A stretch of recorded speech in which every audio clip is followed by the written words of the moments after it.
요즘에 건축 기술이 발달함을 통하여서 너무나 아름답고 웅장한 건물들이 많이 들어서고 있습니다. 빌딩들을 보십시오. 얼마나 웅장합니까? 또 새로운 아파트를 보십시오. 정말 저곳에 들어가서 살고 싶다. 그런 마음이 들 정도로 아파트를 잘 짓고 있습니다. 이렇게 아름답고 웅장하게 빌딩이나 아파트가 지어진다 할지라도 꼭 필요한 것이 있습니다. 그것은 무엇입니까? 문입니다. 문이 크고 작을 수는 있습니다. 아름답고 웅장하거나 아니면 볼품 없을 수도 있습니다. 그러나 아파트나 빌딩이나 주택이나 어떤 건물이든지 간에 문은 필수적으로 필요한 것입니다. 문이 없다면 사람들이 들어가고 나올 수 없습니다. 또 문이 없다면 보호를 받을 수가 없습니다. 그러므로 아름답고 웅장하고 작고 보잘것없다 할지라도 어떤 건물이라도 문은 반드시 필요하다는 것을 알 수가 있습니다. 그런데 우리 인생 살다 보면 이 보이는 문들도 있지만 보이지 않는 문들이 얼마나 많습니까? 대학에 들어가려면 입시라는 관문을 통과를 해야 합니다. 가정을 아름답게 꾸미기 위해서는 결혼이란 문을 통과를 해야 합니다. 직장에 들어가기 위해서는 취업이라는 문을 통과해야 합니다. 목사가 되기 위해서도 문을 통과해야 합니다. 목사가 되기 위해서는 신대원 3년 과정을 거쳐야 되고 또 강도사 고시, 목사 고시를 통과해야지만 목사가 될 수 있습니다. 적어도 목사가 되기까지 최소한 4년에서 5년 정도의 시간이 걸리고 신학교까지 다 포함하면 무려 8년, 9년이라는 시간이 그렇게 걸리게 됩니다. 근데 참 요즘 안타까운 건 뭔가 하면은 이 무허가 신학교, 속성 신학교가 얼마나 난립하는지 모릅니다. 어떤 곳은 6개월 만에 목사 안수를 준다고 합니다. 또 어떤 곳은 한 달 만에 아주 속성으로 그렇게 목사 안수를 주는 것도 있습니다. 이것은 얼마나 위험한 것이며 또 한국교회의 목사의 자질을 떨어뜨리는 그런 모습인지는 모릅니다. 의사들도 사람의 병을 치료하기 위해서 적어도 7년에서 10년의 과정을 거쳐야 의사가 되는 거죠. 하물며 영혼을 다루는 목사의 길에 있어서 어떻게 6개월 만에, 어떻게 한 달 만에 그 목사가 될 수가 있겠습니까? 정식적으로 문을 통과해야 합니다. 그러고 나서 목사가 되어야 하는 겁니다. 오늘 10장의 말씀은 예수님께서 십자가 지기 전에 마지막 겨울이 다가올 때 하신 말씀입니다. 이 말씀은 우리가 살펴보았던 9장의 내용과 관련이 있어요. 9장에서 어떤 사건이 있었습니까? 태어나면서 맹인된 사람을 예수님이 고쳐주셨어요. 그리고 예수님께서 나중에 그를 만나고 네가 인자를 믿느냐? 내가 믿기를 원합니다. 그렇게 말할 때 내가 바로 그 인자다. 그렇게 예수님께서 맹인에게 예수님에 대해서 소개함을 통하여 맹인이 예수님을 믿는 일이 일어났습니다. 이 일이 있고 난 후에 바리새인들이 이제 조사를 하는 거죠. 조사를 해가지고 맹인이 어떻게 나았는가 확인하고 또 맹인이 낳은 걸 가지고 올가미를 씌워가지고 이 맹인을 유대교에서 출교를 시키고 맙니다.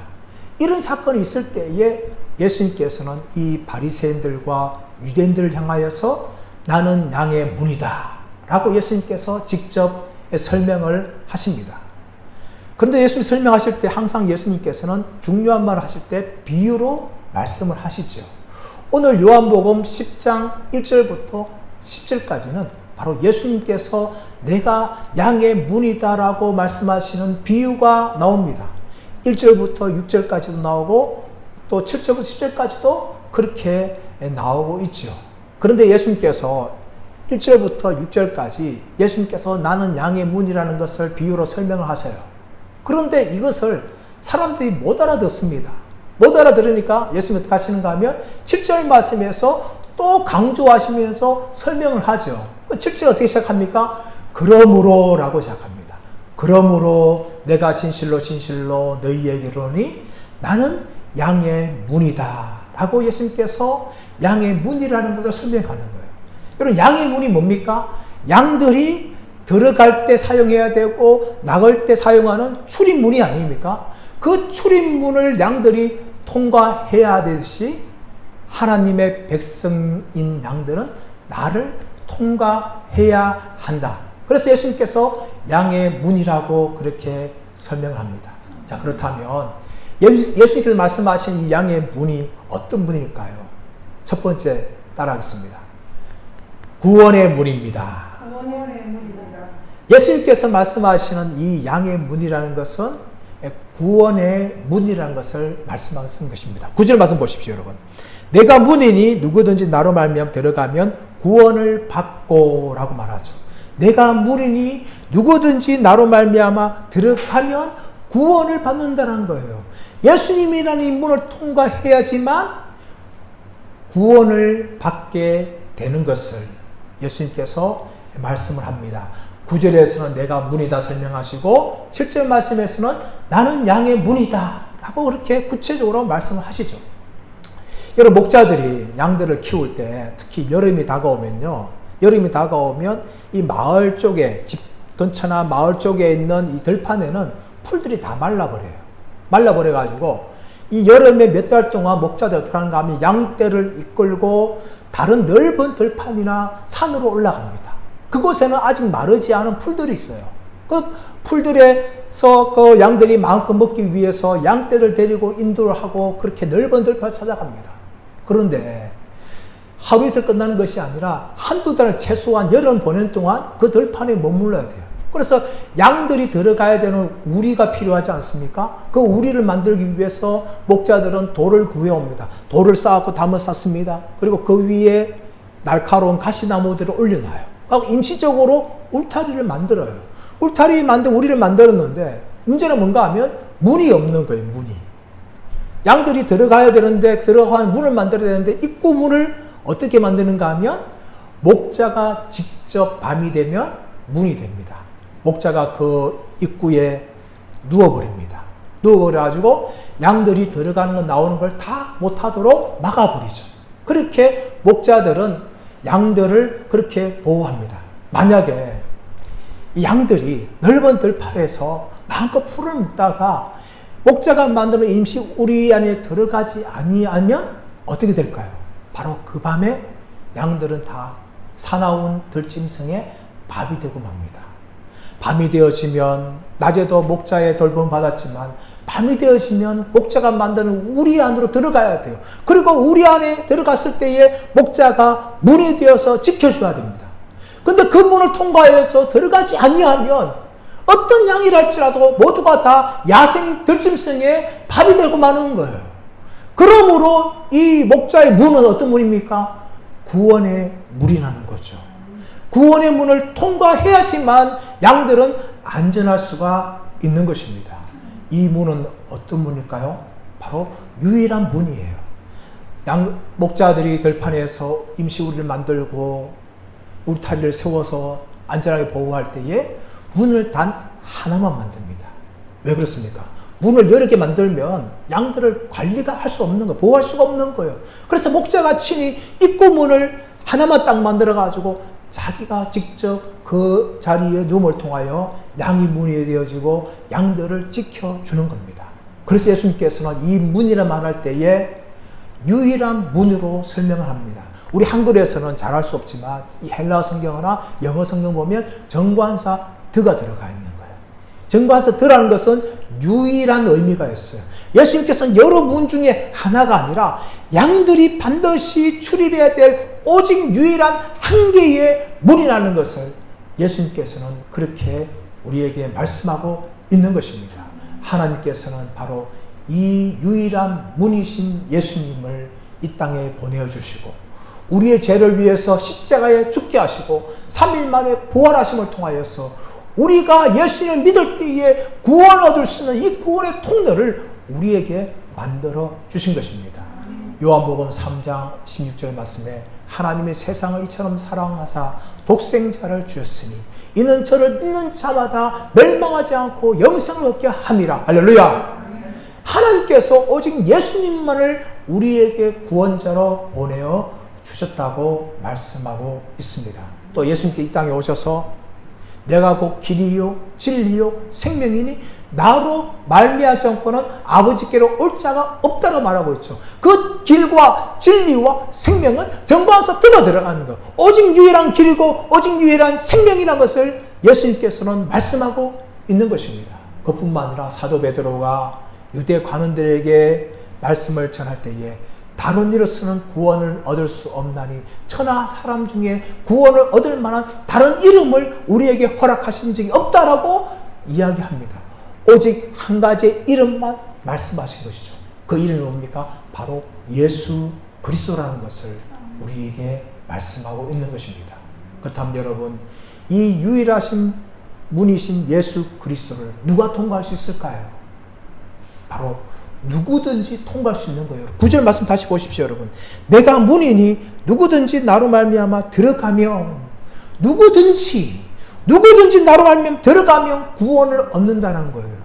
누구든지 안에 누가 포함되어 있을까요? 바로 저와 여러분 모두가 다 포함되어 있습니다.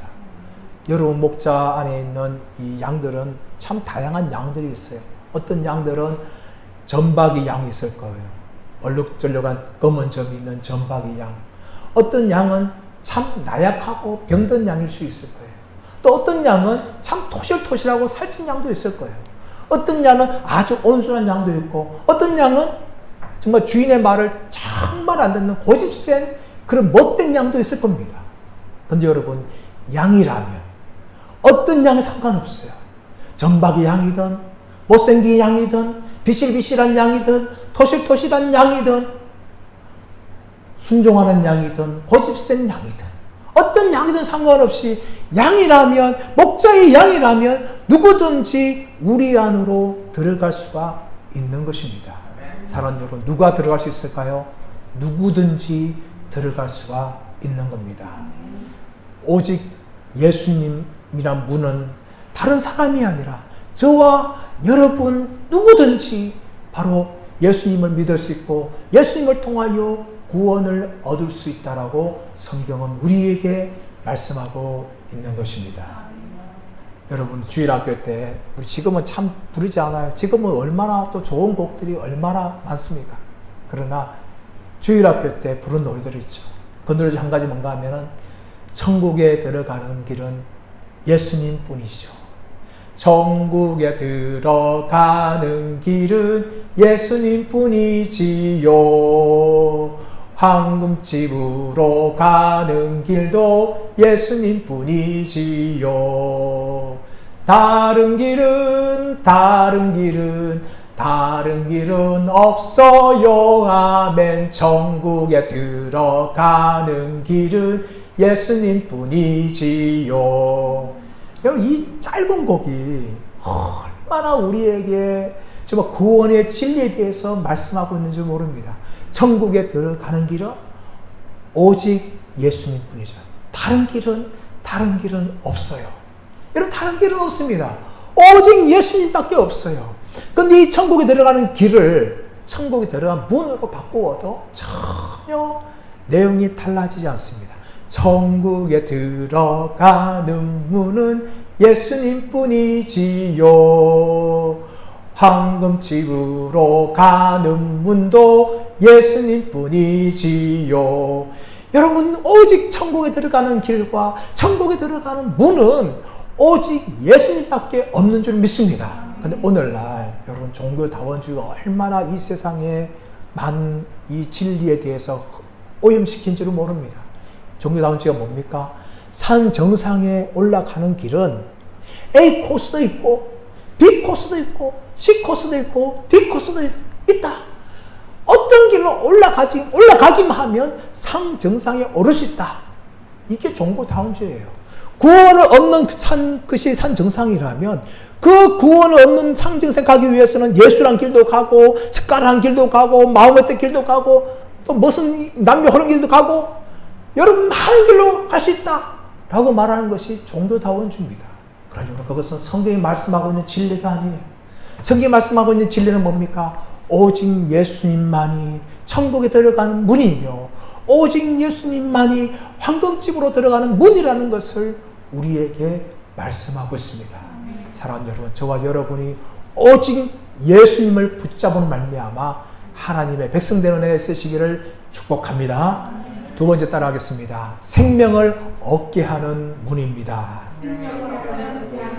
9절 10절 말씀 보십시오. 내가 문이니 누구든지 나로 말미암아 들어가면 구원을 받고 또는 들어가면 나오며 꼴을 얻으리라.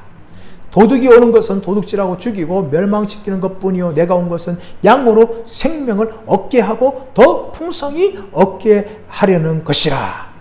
여러분, 예수님께서 양들에게 찾아오셔서 그들의 주는 게 뭡니까? 바로 생명이라는 거예요. 목자도 마찬가지입니다. 목자들도 양들에게 생명을 주기 위해 원합니다. 그 생명을 주기 위해서는 이 양들을 들판으로 인도하여서 들판에 있는 풀을 먹게 해야 하는 거죠. 9절 말씀 보시면 들어가며 나오며 꼴을 얻으리라. 이 양들이 우리에서 들어가며 나오면서 밖에 있는 들의 풀을 먹으면서 그렇게 생명을 얻게 하는 것이 목자의 사명이라고 말하는 거죠.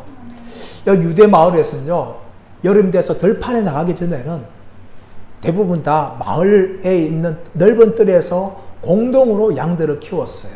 그래서 A씨집, B씨집, C집, 이런 많은 집들의 양들이 이 공동 우리에서 양들이 모여서 있었어요. 그러니까 문지기가 그 밤새도록 지키는 거죠. 지키고 아침이 되면 목자가 찾아옵니다. 목자가 찾아오면 문지기는 목자인 줄 알고, 동네 목자인 줄 알고 문을 열어줘요. 문을 열어주면 목자가 어떻게 하는가 하면 양들을 향하여서 양들의 이름을 부릅니다. 양들의 이름을 부르면 그 양들이 자기 목자가 자기를 부르는 줄 알고 문 밖으로 나가요. 문 밖에 나오면은 목자가 자기 양들이 A, B, C, D, E, F, G, 10마리 딱 모이면 양들 앞에 서서 길을 걸어갑니다. 들판으로 걸어가요. 그러면 양들이 어떻게 하는가 하면 그 목자 뒤를 쪼르르 이렇게 따라가는 거예요. 그리고 목자는 넓은 들판을 인도하여서 양들을 마음껏 먹게 합니다. 근데 이게 고대 근동이나 또 근동지방이나 또 이스라엘에서 양 키우는 방식이에요. 그런데 우리 TV에 보면 어떤 걸 봅니까? 호주나 뉴질랜드에서 푸른 초원이 있는데 양들이 막 수백 마리 있는데 막 누가 몰고 가요? 개들이 양들을 막 몰고 가는 장면을 보지 않습니까? 그런 방식과 이 이스라엘의 양치기 방식은 전혀 달라요. 이스라엘에서는 목자가 앞장을 서면 10마리, 20마리 되는 양들이 주위 목자를 따라갑니다. 그러나 호주나 뉴질랜드에서 아주 많이 수백 마리 양을 키우면은 개들이 막 이쪽으로 저쪽으로 막 몰고 다녀요. 그런데 목자가 나타날 때가 있습니다. 그때가 언젠가 하면은 양들이 토실토실하게 살이 쪄가지고 털이 푸르푸르 났을 때에 그 털을 깎기 위해서 오는 거예요. 또 이 토실토실한 양을 잘 키운 양을 시장에 밖에 팔기 위해서 오는 거예요. 그때 양들은 다 합니다. 우리의 털을 깎으러 오는구나. 우리를 팔러 오는구나. 해서 목자가 나타나면 오히려 목자를 피해서 도망을 갑니다. 그러나 이스라엘은 달라요. 이스라엘 근동지방에서는요, 우리의 목자가 찾아오면 또 목자가 양들의 이름을 부르면 양들은 자기의 이름을 부르는 줄 알고 양 우리 밖으로 나오고 목자가 앞장서 나가면 그 목자의 뒤를 그렇게 따라갑니다. 그런데 이 목자가 오지 않고 다른 사람이 와서 양들을 부르면요, 양들은 반응하지 않아요.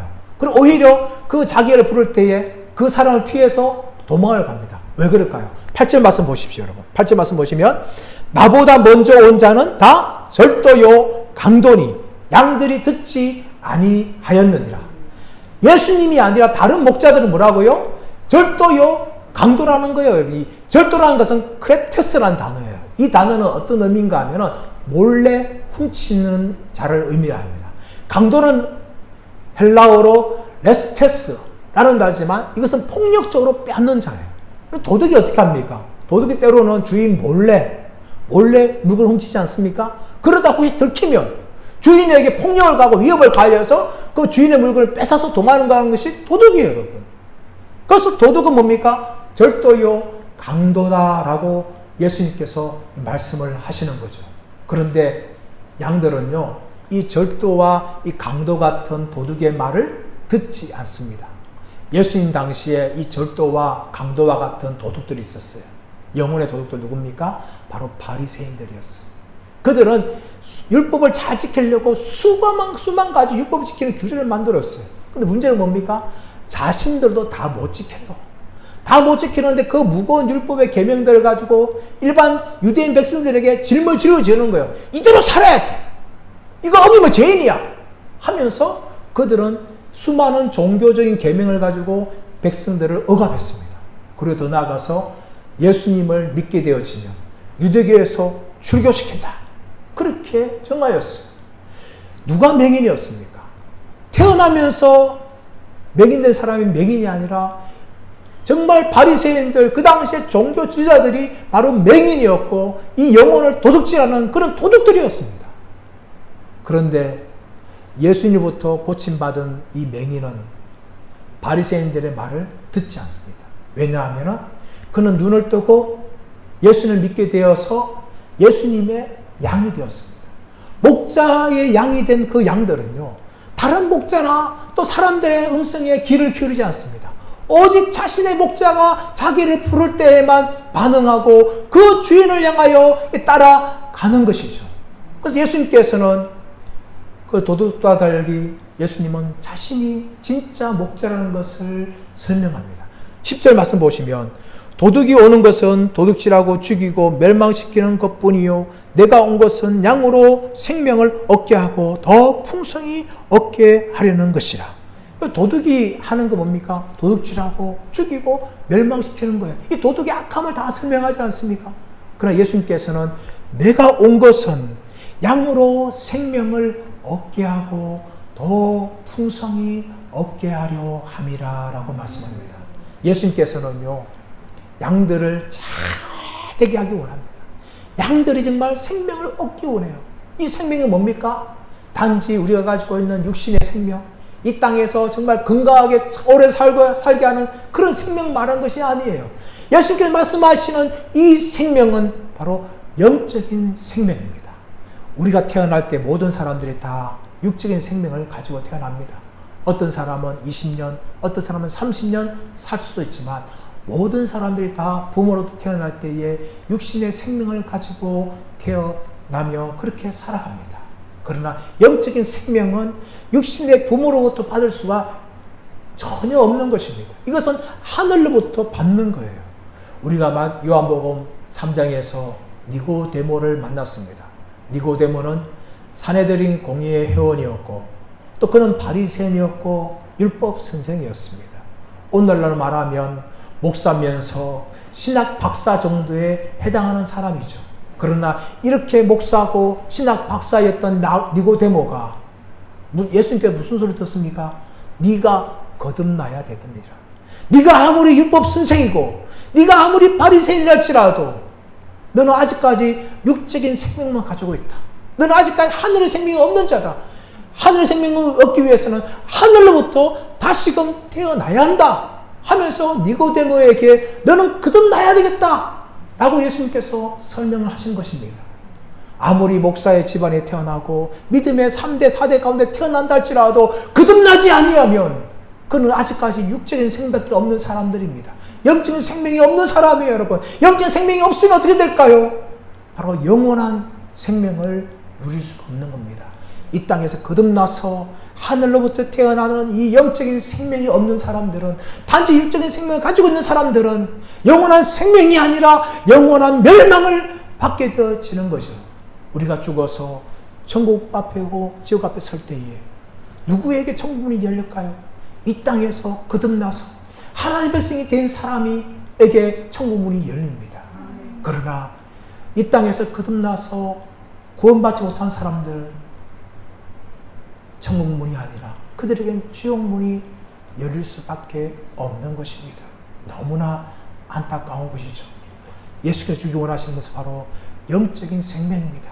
근데 여러분, 이 영적인 생명은 단지 이 땅에 예수 믿어가지고 천국에 들어가서 영원히 사는 그것만이 말하는 것이 아닙니다.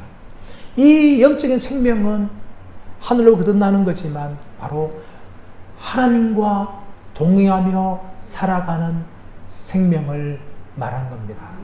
요한복음 17장 3절 말씀 보시면 영생은 유일하신 참 하나님과 그의 보내신 자 예수 그리스도를 아는 것이다 라고 이야기하죠.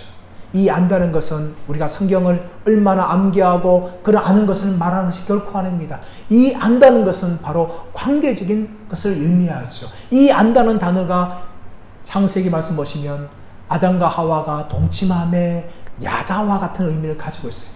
관계적인 것을 이야기합니다. 여러분, 안다는 것은 단지 성경에서 하나님이 이런 분이구나 그 아는 것이 아니에요. 여러분, 내 영혼이 정말 친밀하게 하나님과 관계적으로 아는 것을 이야기합니다. 이것은 하나님과 동행하며 살아가는 삶을 말하는 것입니다. 단지 지적으로 아는 것이 아니라 하나님을 풍성하게 이 땅에 체험하면서 나의 하나님이 이런 하나님이라는 것을 단지 성경만에서 말하는 것이 아니라 내 삶 속에서 내 영혼이 경험하면서 살아가는 것이 바로 영생의 삶이에요. 여러분, 이 영생의 삶을 이 땅에서 경험한 사람들이 천국에서 바로 영원한 삶을 누리게 되는 겁니다.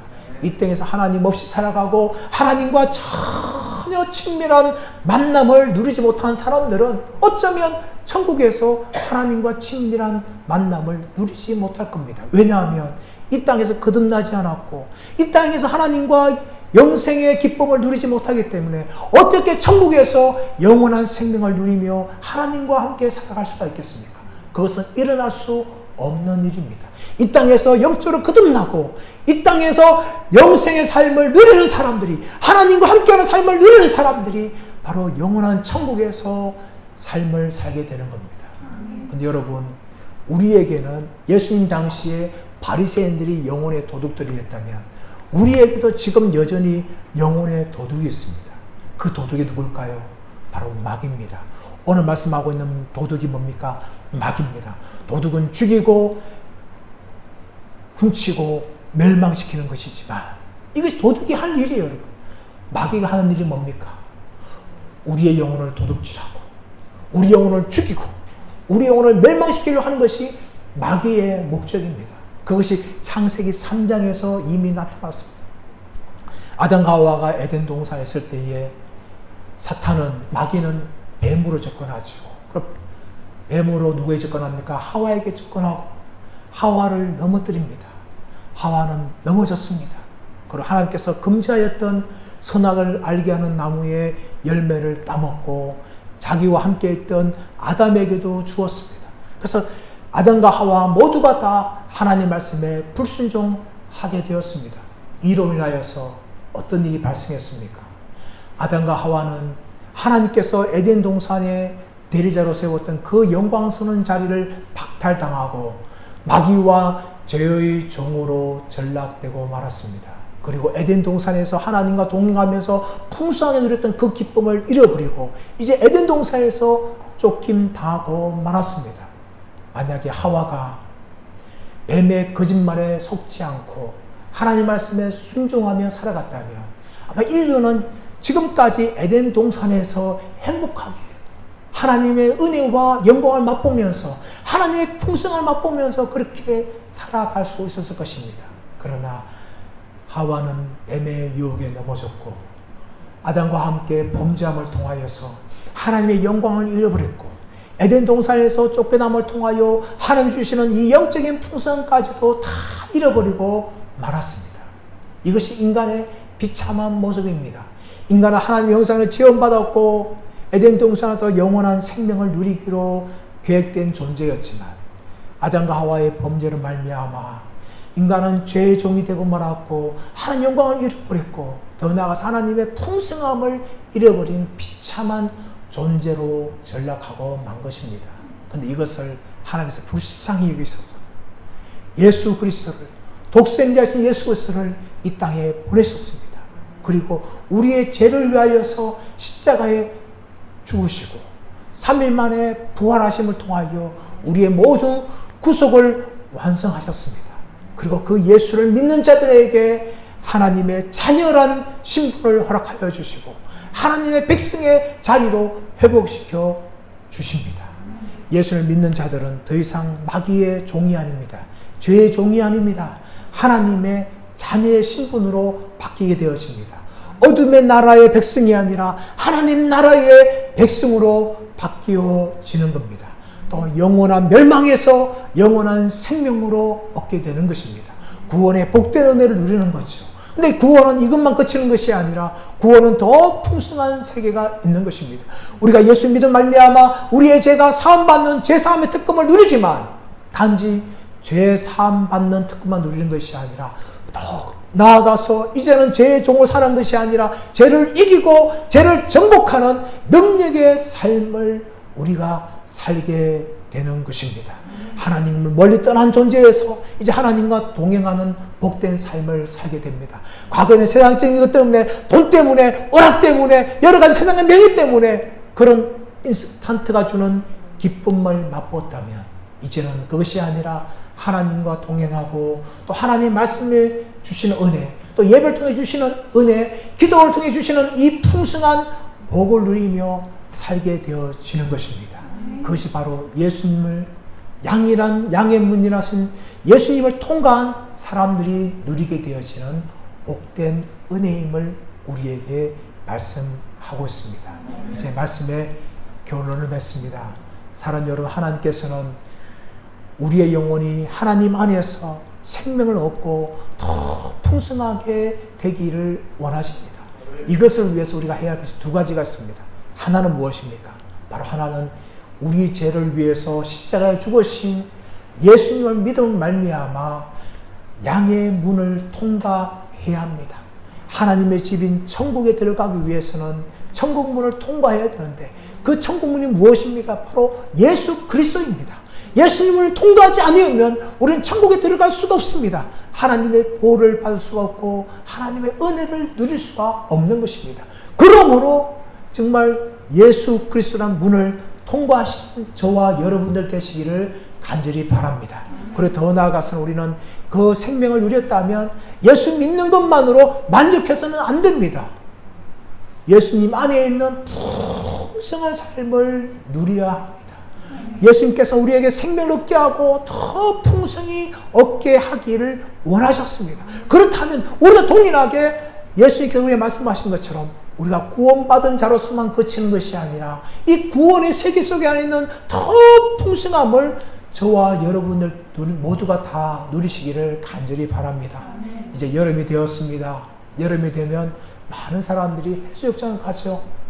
해수욕장 가면 그 해수욕장에는 어린아이들, 또 청소년들, 또 청년들, 또 어른들 얼마나 많습니까? 많이 있는 거죠.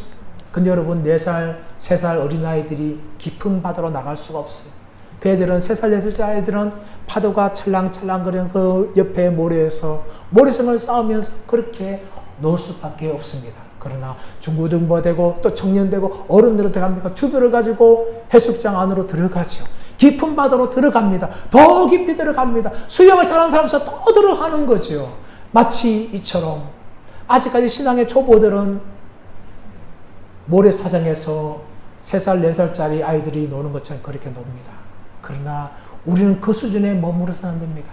우리는 깊은 바다로 들어가야 됩니다. 은혜의 바다, 생명의 바다, 말씀의 바다, 기도의 바다, 이 풍성한 바다에 들어가서 우리는 하나님께서 우리에게 주시기 원하시는 거저 생명만 먹는 것이 아니라 이 생명의 풍성함을 우리 모두가 누려야 될 줄 믿습니다. 저와 여러분 모두가 다 이 복을 누리신 은혜가 있으리를 축복하며 양의 문이신 예수님 말미암아 우리의 영혼과 우리의 삶이 하나님의 은혜로 풍성하게 채워지는 복된 삶 다 누리시기를 예수님의 이름으로 축원합니다.